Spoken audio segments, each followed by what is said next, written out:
with us as we move on to the Middle East for our next story. And the Iranian Parliamentary Commission says an attack on the Supreme Leader is tantamount to declaring war against the entire Islamic world and will lead to a jihad decree. This follows warnings from Iran's President Masoud Pezeshkian, who called any attack on Supreme Leader Ayatollah Ali Khamenei a full-scale war against the Iranian nation.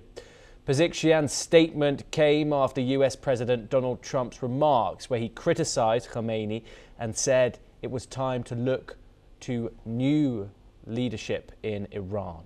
Iran has been dealing with widespread unrest since December, sparked by economic issues and alleged foreign interference, particularly from the United States and Israel.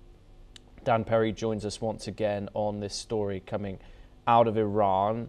By framing any threat to Khamenei as a war on the entire Islamic world, is Iran trying to internationalize what is essentially a domestic power struggle here? Yes, they are.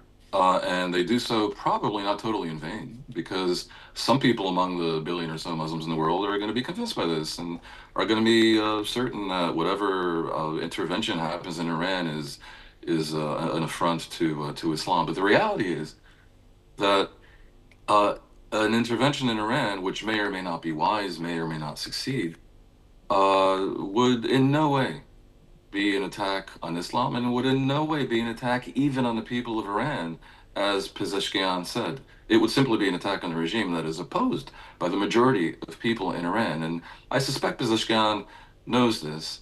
I suspect he knows very well that they do not have the legitimacy that comes from popular support, and therefore he is lying. However, it's true that they can stir up potential trouble and even terrorism across the world by presenting it that way. Dan Perry, thank you very much for taking your time and joining us. It's always a pleasure to hear what you have to say. We now move on